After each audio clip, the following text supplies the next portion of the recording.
Start smiling because you never know when Facebook's going to put us in there. There you go. Yes. Always Woo! smiling. Always smiling. We are back. I want to welcome everybody. We had a little technical difficulty. It was all on my part. Facebook wasn't letting me pull it up, but we are here. We are back for another amazing speaker, but this one has a little bit more soul to my heart because Mariah Prussia is from North Dakota. Woohoo! Yeah. I say we're neighbors because we're only 6 hours away. And in North Dakota, that makes you a neighbor because there's so little of us. But we're good with that. We love that. And if you guys are watching this on the live, type in #live. If you guys are watching this on the replay, type in #replay. I'd love to know where you guys are coming from. We have people, it's a global event. There are 6 countries being represented in this event. So if you guys are watching this, let us know where you're tuning in from. And if you have any questions along the way, I want you to ask them because I, being the technical person, am keeping track of them, and we will make sure that each of the speakers answer them. They've been doing that so far, and it's been amazing. But Mariah not only is from North Dakota, she is the founder of MPX Fitness and Define the Fight Self-Defense. So with that, Mariah, I would love for you to introduce yourself. Tell us a little bit about what you've got going on. I know you're extremely busy, so this is your 3rd speaking engagement just for today. So I am honored that you took the time out to come in and speak to us. So Mariah, I hand over the screen to you and I welcome you. Thank you so much, Jodine, for the opportunity. No, it's life is good. We look at 2020 and so many people have looked at it as, I've missed this, I haven't been able to do this, instead of looking at it as an opportunity. So Define the Fight really comes with define what is resonating with you, whether it's past trauma, whether it's nutrition, fitness, mindset, personal or professional life is really what it comes down to. So I do a variety of different things within the community. So I have been a personal trainer for over 20 years. I own my own business. I have a radio show, which is every Wednesday morning from 7 to 9 a.m., where the whole goal is sharing personal interest stories, providing hope in a world right now where it kind of feels like it's hopeless. Besides that, clearly I do motivational speaking. I teach women's self-defense. I do some business consulting, and I do freelance writing as well, including Adjunct Professor. So you do those different things, and then you add being a single mother, which is my top priority, and clearly my soul are my 2 young boys. So, I'm blessed. I'm blessed to be here, and I've fought many times in regards to mixed martial arts and boxing, but clearly with COVID, haven't really had the opportunity to put the gloves back on. But I think speaking with everybody today, I'm pretty sure there's a lot of people that would like to be putting on some gloves. So I think we can all agree on that one, but I think the bigger part of that is learn how to put the right pair of gloves on, and that's what I appreciate about what you're going to be speaking into in the self-defense. And then the other part of that too is you've got some amazing award-winning trophies that you've got in your back pocket. So we'll talk a little bit about that too. So I've been pretty honored and pretty blessed in regards to life. And it's looking at not the well being dry, but the well of opportunity. And with that being said, one of the things that I'm probably the most grateful for is being able to be vulnerable, which I didn't learn until experiencing different things in life, from, going through an unhealthy relationship, falling into the stats of 1 in 4 college women are either sexually assaulted or raped, and I fall into those stats. So when we talk about women's self-defense, for me, it lies near and dear to my heart because there's so many different components that go with it. And what a lot of women really, truly struggle with is establishing healthy boundaries. And then too, with situational awareness. When I was growing up, we had like the Zach Morris phones. We didn't have the cell phones that we have now, which are distractions. And those really can be the situation between life and death. So with fighting mixed martial arts and boxing, I really wanted to dive into the self-defense, like learning how to stand and strike, do escapes, and then clearly taking it to the ground as well, transitioning to optimal positions, learning when you need to stay in play, and when you need to make sure you flee. So when it comes to self-defense, we go through the three components of fight, flight, and freeze. And fight is recognizing and addressing the situation, understanding that, okay, my success rate is high.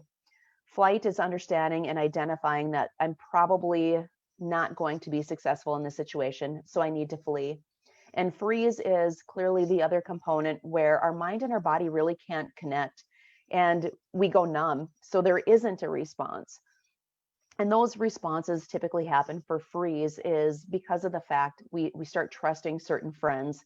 And when they cross those boundaries and it leads into something that you didn't anticipate, didn't want, or turns into that rape factor or assault, that is more where women freeze because in their mind, they're playing these different components back in their head. Is this actually happening to me? My friend would never do this.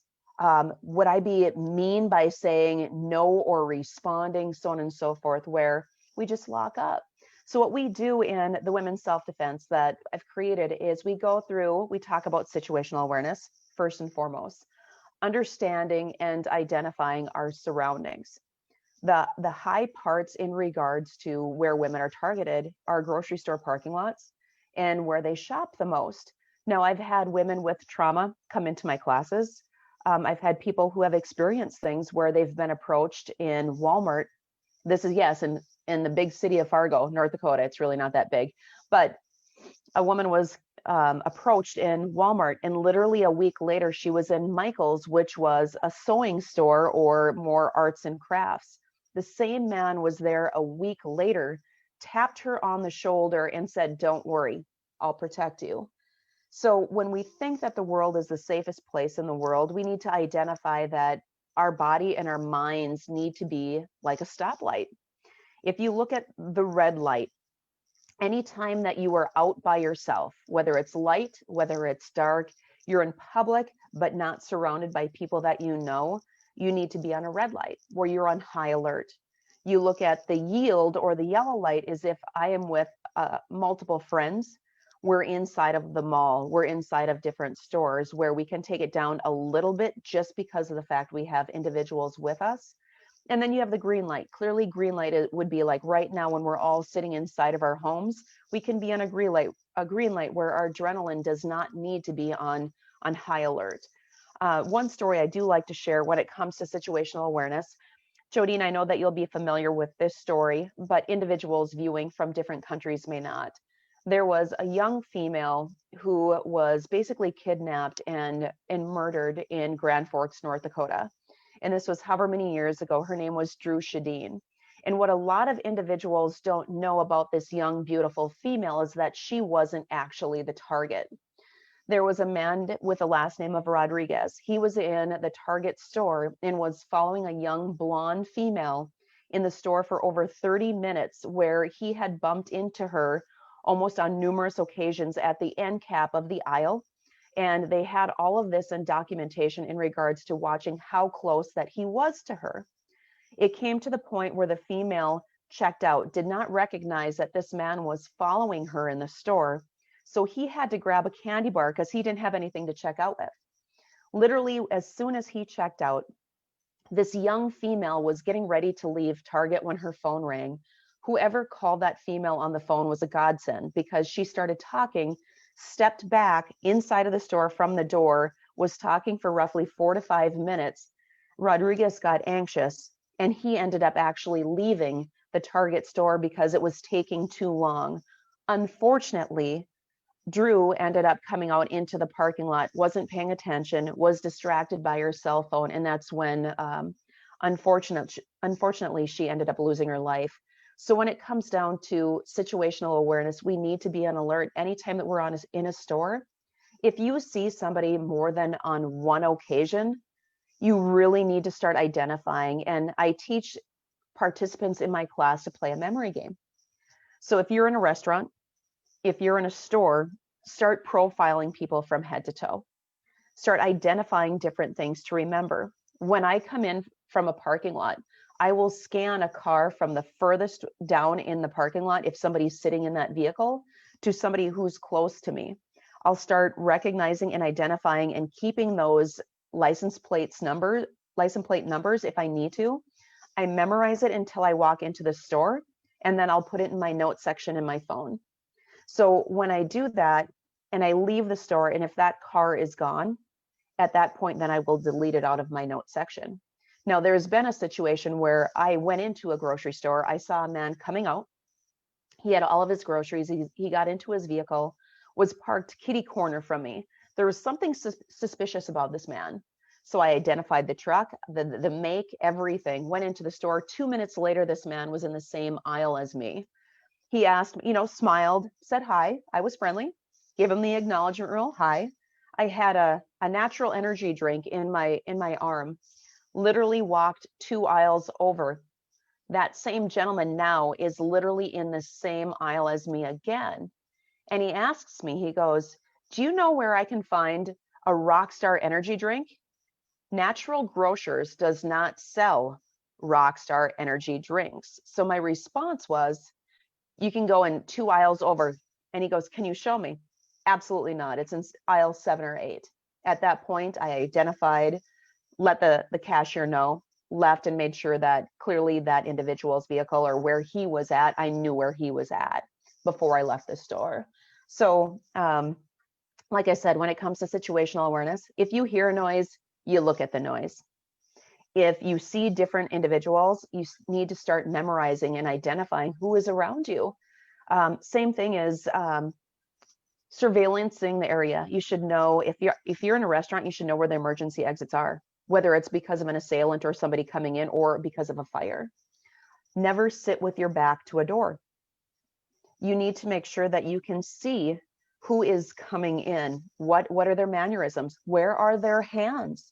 Are their hands in their pocket? Are they reaching towards something? Make sure that it basically, again, it's like profiling. The only time I will ever sit with my back to the door is when I am meeting with the police officers, because I do community outreach with our at-risk youth. Then I know that they literally have my back. I'm not concerned. So, Mariah, I'm going to just put pause a me. little insert Yeah. here because, North Dakota is pretty quiet, pretty mellow. Always been kind of a safe place to, raise your kids and whatnot. With the oil boom that we had, we saw a huge influx. And not saying that it wasn't here before, but we just didn't have as many people. Mm-hmm. And I grew up, we, didn't lock our doors. The keys were put in the vehicle because Dad's theory was, is if somebody got hurt, we were 10 miles out in the country and they needed to take that vehicle to get to the hospital, then that's why you left the keys in the vehicle. So that's the mentality that I grew up with. When the oil boom came in, I have 5 beautiful daughters, absolutely gorgeous. And all of a sudden I found myself reiterating safety to my children or to my daughters, and just impressing on them, you are always on self-defense. You always have to be aware of your environment. And you talk about the whole, Walmart. My girls were in Walmart. All of a sudden I got a phone call. They're like, Mom, there are 2 gentlemen, they were Black. I'm not being prejudiced here, but they were noting the color to me. And they're like, they just asked us about some hair products. And we are now on our way up to the cashier to let them know. That's the kind of teaching that you have to teach your kids, because these men were following them. And I had always, told them. So yes, I was repetitive on being safe and always watching what's going on. But it's those little innocent things like, what kind, and they were wanting to buy the shampoo for my daughters. And that was the red flag where they knew we're out of here, and that's the thing you have to, I don't care how young your child is, you need to teach them these, because sex trafficking is real. It's very real. I support Operation Underground Railroad. Tim Bale, he has done an amazing job with that. And I will put the link in there because it's a very powerful story that he's done. He was actually in the Secret Service, and he threw that all away because he realized internationally he could not help a child if it didn't take place on United States ground. So he threw away his whole retirement plan and everything that he'd built up to with the US government and went into a voluntary Operation Underground Railroad, and he is doing a phenomenal job. Tony Robbins is partnered with him, and they've done many successful, helping these women and these children and freeing them from sex trafficking. So I know this subject very well, and I'm just grateful that you are speaking into, and it's funny because as you're saying this, I don't go as far as like noting the license plates and stuff like that. But I think a lot of it is because when you live in the country and you're on a farm, you're always aware of everything that's going on. But that's and it's common sense for me, but that doesn't mean that everybody knows that. And they are looking for the weak. They're looking for the distracted, and that's when they hone in. And I always tell the girls, when you are walking into any store, your shoulders are back, you are strong, and you are looking around because they're not apt to come after those ones that are going to cause a fight. They want the weak ones that they can grab and nab and take off. So I just wanted to speak about that. It's very real. We've experienced it. And, one time I didn't answer a phone call from my daughter because I was on a call, and all of a sudden she called me back and she said, "Mom, I was filling on gas and there was kind of a creepy guy over next, in the vehicle next to her, and the lights went out of the whole building and it freaked her out." After that point, if I'm on a call, I will tell you, "I'm sorry, I need to take this call." I do not any longer, if my children are calling me, as long as, I will always take that call. And if I keep my phone close by because you never know. But You don't know.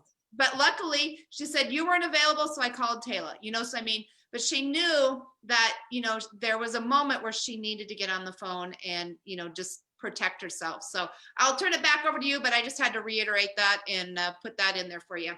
Well, and the thing is too, it's like identifying if somebody is approaching you with a certain conversation. Why would men be confronting women in regards to hair products? It just doesn't make sense. And same as that man coming up to me in a natural grocer's store where they clearly don't sell that product. He had no idea what he was talking about. He just wanted to get into the same aisle. So it's really being honed in, tuned in, and listening to your intuition, your gut response. If something doesn't feel right, it's not right. And we are 99.9% right all of the time when it comes to our gut. And I would rather err on the safe side in regards to if you're talking to somebody at the store, to the security, so on and so forth. If I'm wrong, so be it, I'm wrong. But, really, I'm still here. At the end of the day, that's what it comes down to. So, that is, like I said, that's just one component that we do. But when it comes to the rest of the self-defense component, we talk about boundary setting. So when it comes to boundary setting, we as women really have a hard time in regards to saying no because we feel like we're going to hurt somebody's feelings. So we take multiple things onto our plate. But when we say no in an effective manner, you can say it so that it's healthy for both individuals. It's all about the interpretation or the delivery of the message. So it's not using your words to take power, but it's using your words to empower. So there's a difference. But when it comes to the boundary setting, I do have a police officer that comes in as the male suited assailant, and we go through different role playing. We give them different scenarios. When it comes to the different scenarios, the females have to utilize their words, to get away or to divert from the situation. Not every single situation or role-playing situation will turn into something more. But the key thing is sometimes when you are a confident female also, we can come back at that assailant and be, just as assertive as them. But what that ends up doing is actually fueling the fire. So we need to utilize and learn how to de-escalate an assailant so that they're not trying to step into their power or show or demonstrate their power physically, when at this point it's just a verbal communication, right? So you don't have to stay in that conversation. The key thing is to get out of that situation or that conversation that feels uncomfortable. And then what we also do in regards to the self-defense is, like I said, is we teach them the fact of the grip, how somebody grabs you, if somebody throws a punch, so on and so forth. You should be able to identify if this individual has any type of mixed martial arts background. If somebody grabs you in a certain mannerism, you should be able to know that, okay, this is a high risk situation for me compared to this person is pretty clueless for the most part, but is still a threat. So we go through those things. We have the females to experience what an actual choke feels like. And the reason why is because we talk about different situations on reasons why you don't give your back to somebody, you never turn your back. There's other components as well, but if you are getting choked and if you can't breathe, you can't fight. So that's why it's really important in regards to those protection mechanisms. So, define the fight. Self-defense isn't about necessarily teaching people how to fight. The whole goal of the program is to teach people how to prevent the fight at all cost until it gets to that point where they may have to engage. So I will not teach women how to throw punches. I will not teach women how to throw kicks. That's what my kickboxing class is for. We will go through different things in regards to hand control, grip, transitions, elbows, knees, how to get out of a clinch, all of those different components compared to then when we do take it to the ground, transitioning to different positions. Because if somebody has a motive of taking a female down to the ground in regards to sexual conduct, we want to make sure that we learn how to transition. You don't want to stay on your back, nor do you want to be flipping face down either. Face down at that point clearly is the worst position you could possibly be in because you can't fight back and you can't see what's going on. So we go through all of the different components, the whys. The whys are really important on why we do those different elements. But again, the key thing is to provide more tools into a toolbox because knowledge is power. And if you're not preparing yourself for life skills, you could very well be in trouble. And it could be the difference between life and death. And that could be with a complete stranger, a friend, and to be honest with you, it could be a spouse. So go ahead, Jody. That's very true. And, that's one thing with, because I was sexually abused and I actually overturned that. I took a knife to my brother when I was younger and made that stop. I know I have that power in me and I feel that empowerment. Not every woman feels that. And, but that's one thing I have been gifted with. I've never felt scared. I've never allowed that to, and if I do, I know that there's, my instincts tell me that I need to remove myself from this situation because I can't handle it. And so, I think it's really important that even if, you can't get to a self-defense course, I mean, and we've reiterated this all the time. If it is spousal abuse, get the help you need because you do not want to stay in that relationship. And we've put the numbers in there. But, with that too, make sure that, you know how to defend yourself. Make sure you have that empowerment because one of the questions, it was in a Facebook group. I just noted, empowering women that have been through divorce. What steps did you take to feel empowered? And several times the self-defense came up. I didn't even think about that for a topic for divorce, but the reality is it's very true. And having that empowerment, knowing how to handle yourself. And, as a divorcee, you are all of a sudden now singularly having to go into those stores, having to, go do different things on your own. And I think it's a very, very important safety factor to know how to protect yourself. And I'm just grateful that you are noting the modalities and just, the attributes of what we need to be paying attention of. And like I said, I'm always aware of all the vehicles and stuff because, that's just how I grew up. But, associating those license plates and all that, I think that that's something definitely that I will be taking, just closer look because you just never know nowadays because like you said, they come asking questions of, can you help me? Where is this? And, it gets you off guard. And so I just really appreciate you speaking into that. Well, and that's the key is like when we start listening to different messages, but we have to interpret those things, but we have to keep our eyes wide open and understand that not every place is safe, even though we want it to be. I grew up on a farm just like you, Jodine, and it's different, right? So when I first came here, times have changed. We're not in the same place or space that we used to be 20 years ago. We're in 2020. It's factual. There's a lot of different animosity. There's a lot of different hypersensitive, you know, emotions right now that are going on because of uncertainty, and people are feeling that edge, that energy.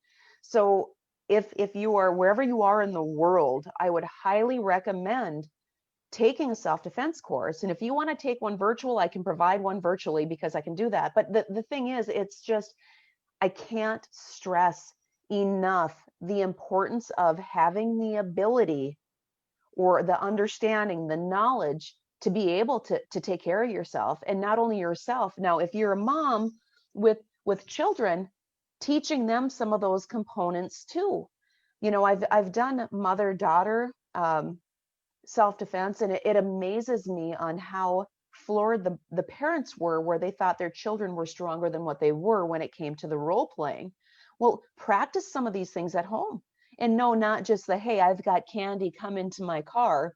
You need to actually speak as if it was an assailant speaking. It has to be real language. You can't sugarcoat these things because an assailant actually wouldn't. So, you know, the more real life you can make it, the better. You don't want to scare the hell out of your children, let's be honest, but some fear isn't bad. It really isn't, because if it puts them in that space where now they're taking those life lessons and applying them, and it keeps them safe, then why wouldn't you want to do it? I mean, I'm a firm believer in it. And I know some of the questions too that have been asked in regards to, well, should I get my concealed to carry? Should I have mace? Should I have my keys in my hand? What should I have? And I know my personal response, but I also did self-defense for Blue Cross Blue Shield. And one of the guys that hired me on is former FBI and military. And I asked him the same question. I said, now, I know my answer. I want to know your answer in regards to what women should carry, or if they should carry anything. And our answers were pretty much exactly the same.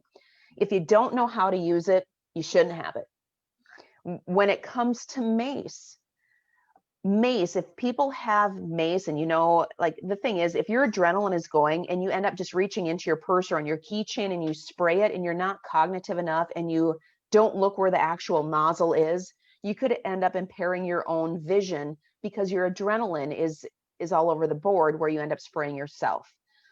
One of the things that he did mention is an e-alarm. Now, this is something that you can put on your keychain. It's small, it's roughly about that big, where you pull it. And when you pull it, it makes a really loud pitched noise. Assailants don't want recognition. They don't want to be seen. They don't want to be heard. But that loud pitched noise, what it does is it allows that person enough time to turn around and face the individual that may or may not be stalking them, which is, if you were to ever be in hand-to-hand combat, you want to be facing that person. So that is something that can be utilized from a noise or a volume perspective that could help, not necessarily as a weapon, but as a prevention. You know, one thing, you know, you speak as a mother, you know, teaching your children, and it was so disheartening, but it's reality. You know, our first daughter, when she left for college, the oil boom was, you know, starting up and whatnot, but it was, you know, going out and buying that mace for her. And every daughter, at least they have that on their keychain. That has been mandatory, that they have to have that on their keychain. Yep. And they have improved them. They now have it so that, you know, when you feel it, it does help you so that you make sure that you're hitting the right direction. I know that they've improved that, but it's just teaching them that they have that modality, that, you know, it might not be the ideal one, but at least they've got something, and they know that it's something there to help them. And the one thing I've always taught them, you know, if, you know, stranger danger, scream as loud as you can, yell and make as much noise, and, you know, bring the attention. And even if it's a false alarm, who cares? You're going to be safe. You know, it's not a time to, you know, oh my gosh, I think somebody, and it's like, no, you make the noise. And, you know, that's one thing I always said with my kids. They were always loud. Our house was never a quiet place.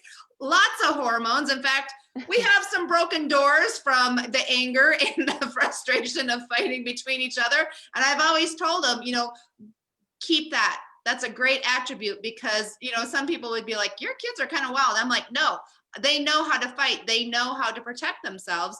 And to me, I'm okay with that because I would rather have them, strong and empowered. And, just that growing up on a farm, I think, Yep. and hunting, we were talking about that. You were going hunting before when you And had I did get my buck. It was the first shot, 10 minutes into the opener and done. Ooh, way to go, Mariah.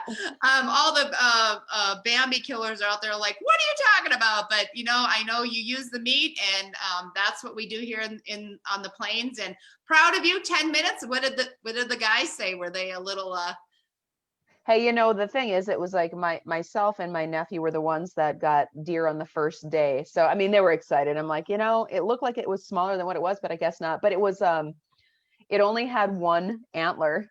So it was, what is the name of that cartoon where there's that deer that only has one antler? I was like, yeah, is that his was name me. What's his name? Buckley or?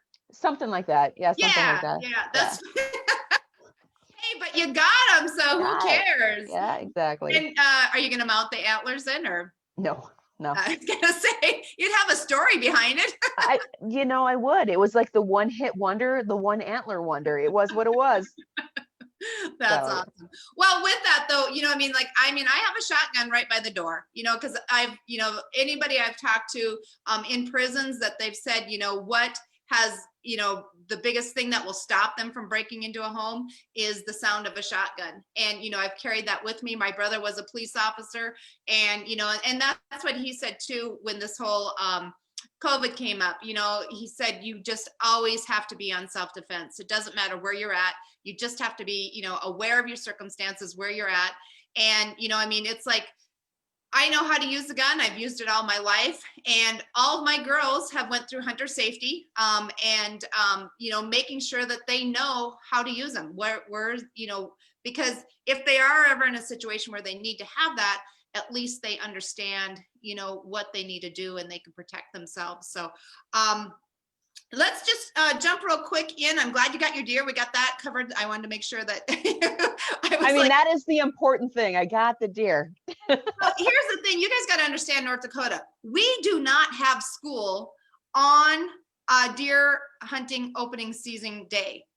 That is when teachers conferences are, because the state, well, it used to be the state conference. I don't think they had it this year, but we do not have school on opening deer day, opening deer season. And people are like, what? And I'm like, this is, that's what we do. We hunt. And it's like, the teachers looked at it and said, look, 3/4 of the students are not in school, when we do have, when they tried it, and they're like, okay, we're just going to keep it. So I just think that that's pretty cool that our state honors that. Well, yeah, and the thing is too, so for individuals in regards to loving animals, okay, I love animals. I'm just letting everybody know that. But the thing is too, in the state of North Dakota, if hunting wasn't legal and we didn't do it, there would be a lot of roadkill, right? So we'd have an overpopulation in regards to the deer. So that's one reason why a lot of people do go deer hunting. Is it, you hate to say population control, but it kind of is, because otherwise they will be getting hit, or it could be, harming you, vice versa. But again, I do believe deer are beautiful animals. They really are. But at the same point too, it's always been kind of part of the food chain in regards to hunting. Yep. So. Well, and I think the other side of that too is it's just respect of helping Mother Nature. I mean, we've gotten to where society is, we're embedding on, their natural lands and whatnot, and they don't have as much space as they used to. But I mean, they still have, here in the plains, they have miles and miles and miles. But it's just a safety as well, because literally, what they're prone to doing is jumping out in the middle of the night and causing a lot of accidents. So I mean, people do get killed from deer just as much, not as much, I can't say as much, but I mean, it does happen. And so that's just part of what it is. And I definitely am not saying that I don't have hearts for Bambis, because I Right. do. In fact, I have 3 that walk through my yard every day. It puts off my, I've got well, self-defense. I have a beeper out there for Any movement, yes, that's out there. movement. Yep.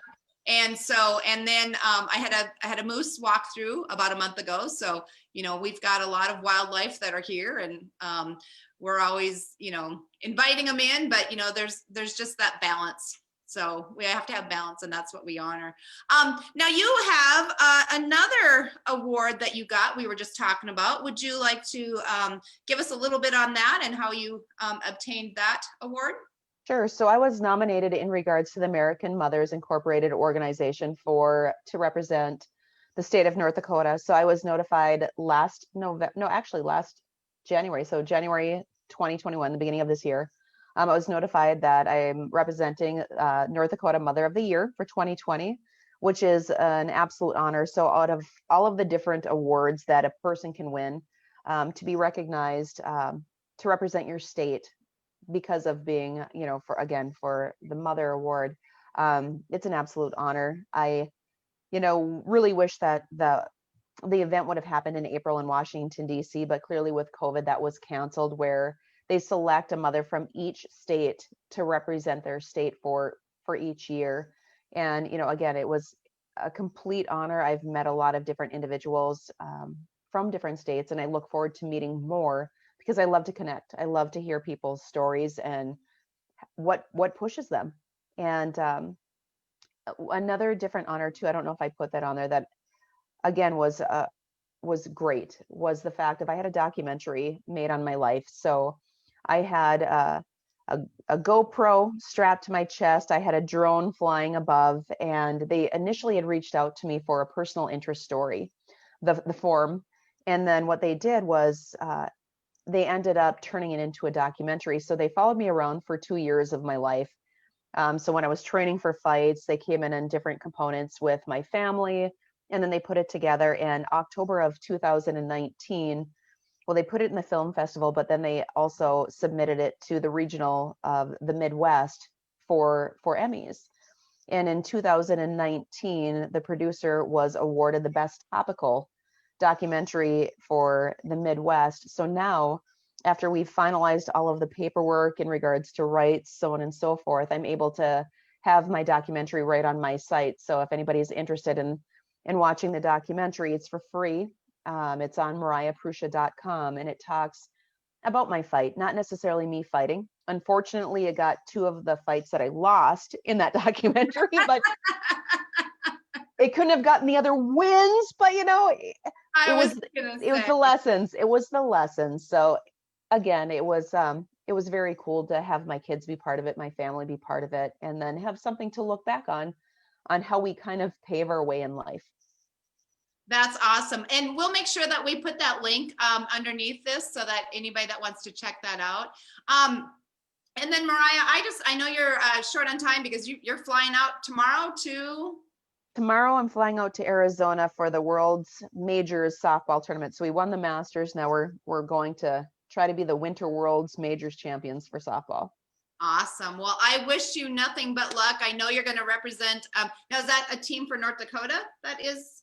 There's a couple players from North Dakota. We've got some from Iowa, and we've got a couple from Nevada. Oh, okay. So it'll be good. Yeah. Awesome. Well, I know you'll represent us well. I wish you nothing but luck on that. Look forward to watching and see if you guys win that. And if anybody has any questions for Mariah, please type them in.